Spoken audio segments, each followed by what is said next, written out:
ہمارے خداوند یسوع کی انجیل مقدس لوکا کے مطابق اس کا 19واں باب 11 سے 28 آیات تک۔ اس وقت جب لوگ سن رہے تھے تو یسوع نے ایک تمثیل کہی، اس لیے کہ وہ یروشلم کے نزدیک تھا اور لوگ خیال کرتے تھے کہ خدا کی بادشاہی ابھی ظاہر ہوا چاہتی ہے۔ اس نے یوں کہا کہ ایک امیر دور دراز ملک کو گیا تاکہ اپنے لیے بادشاہی حاصل کر کے پھر آئے۔ اس نے اپنے غلاموں میں سے 10 کو بلا کر 10 امنا ان کو دیے اور ان سے کہا کہ میرے واپس آنے تک لین دین کرو۔ لیکن اس کے ہم وطن اس سے کینہ رکھتے تھے اور اس کے پیچھے کاسر بھیجے جو کہیں کہ ہم نہیں چاہتے کہ یہ ہم پر بادشاہی کرے۔ اور یوں ہوا کہ جب وہ بادشاہی حاصل کر کے پھر آیا تو ان غلاموں کو بلا بھیجا جن کو روپیہ دیا تھا تاکہ معلوم کرے کہ ہر ایک نے کیسا لین دین کیا۔ تب پہلے نے حاضر ہو کر کہا، اے خداوند، تیرے امنا نے 10 امنا پیدا کیے۔ اس نے اس سے کہا، شاباش اے نیک غلام، اس لیے کہ نہایت تھوڑے میں تو دیانتدار نکلا، اب تو 10 شہروں پر اختیار رکھ۔ اور دوسرے نے حاضر ہو کر کہا، اے خداوند، تیرے امنا نے 5 امنا پیدا کیے۔ اس نے اس سے کہا، تو بھی 5 شہروں کا سردار ہو۔ ایک اور نے حاضر ہو کر کہا، اے خداوند، دیکھ اپنا امنا جس کو میں نے رومال میں باندھ رکھا ہے، کیونکہ میں تجھ سے ڈرتا تھا کہ تو سخت آدمی ہے، جو تو نے نہیں رکھا وہ اٹھا لیتا ہے، جو نہیں بویا وہ کاٹتا ہے۔ اس نے اس سے کہا، اے شریر غلام، میں تیرے ہی منہ سے تیرا انصاف کرتا ہوں۔ جب تو جانتا تھا کہ میں سخت آدمی ہوں اور جو نہیں رکھا وہ اٹھا لیتا اور جو نہیں بویا وہ کاٹتا ہوں، تو میرا روپیہ ساہوکار کے ہاں تو نے کیوں نہ رکھا کہ میں آ کر اسے سود سمیت لے لیتا؟ تب اس نے ان سے جو حاضر تھے کہا کہ امنا اس سے لے لو اور اسے اس کو دو جس کے پاس 10 امنا ہیں۔ تب انہوں نے اس سے کہا، اے خداوند، اس کے پاس 10 امنا تو ہیں، پس میں تم سے کہتا ہوں کہ جس کے پاس ہے اس کو دیا جائے گا، اور جس کے پاس نہیں ہے اس سے وہ بھی لے لیا جائے گا جو اس کے پاس ہے۔ لیکن میرے ان دشمنوں کو جنہوں نے نہ چاہا کہ میں ان پر بادشاہی کروں، یہاں لاؤ اور میرے سامنے قتل کرو۔ جب وہ یہ باتیں کر چکا تو یروشلم کی راہ لے کر آگے آگے چلا۔ پاک کلام کے پڑھے اور سنے جانے پر خداوند کی برکت ہو، خدا کا شکر ہو۔ عزیز دوستو، آج کے کلام میں ہم سنتے ہیں کہ جب یسوع یریخو سے آتے ہوئے یروشلم کے نزدیک پہنچا تو اس کے بہت سے پیرو سوچتے تھے کہ خدا کی بادشاہی ابھی ظاہر ہوا چاہتی ہے۔ 10 اشرفیوں کی تمثیل میں خداوند نے ان کی غلط امیدوں کو درست کیا۔ اس نے دکھایا ہے کہ میری پہلی آمد اور دوسری آمد کے درمیان وقفہ ہے۔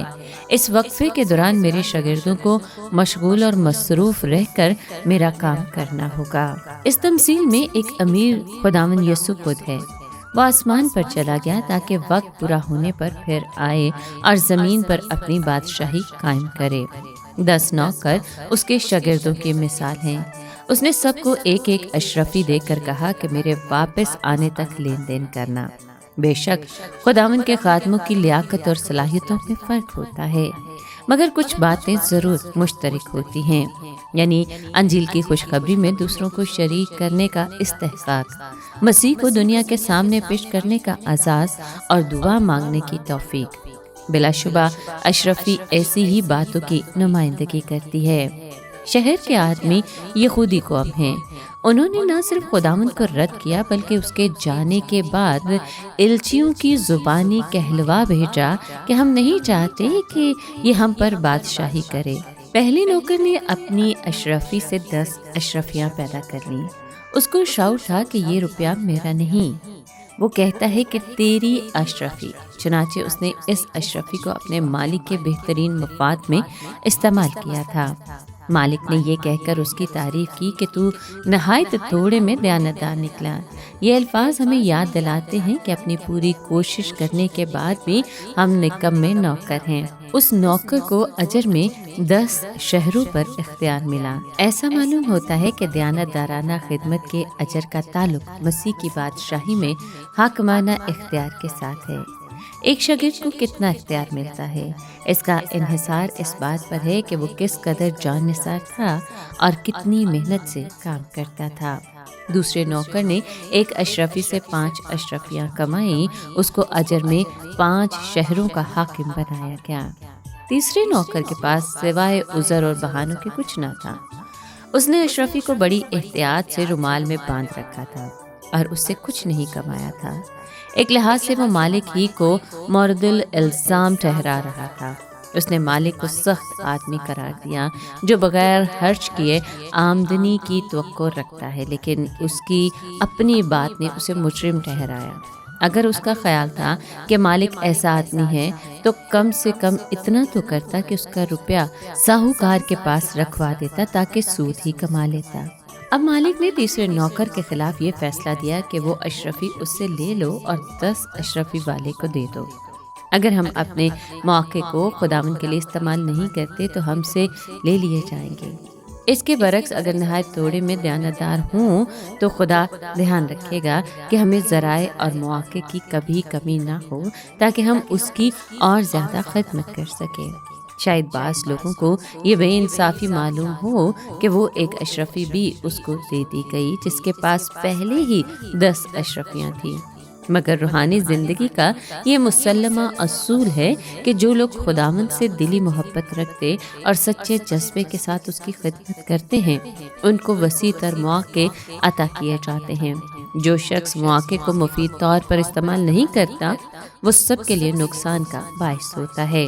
اس شہر کے لوگ جو نہیں چاہتے تھے کہ وہ امیر ان پر حاکم ہو ان کو دشمن قرار دے کر رد کیا گیا ہے۔ ان کا حشر موت ہے۔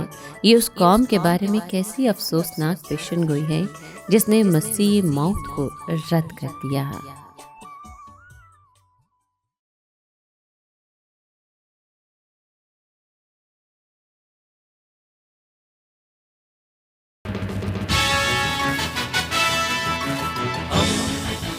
دوستی کا پیمبر ریڈیو ویریتاس ایشیا۔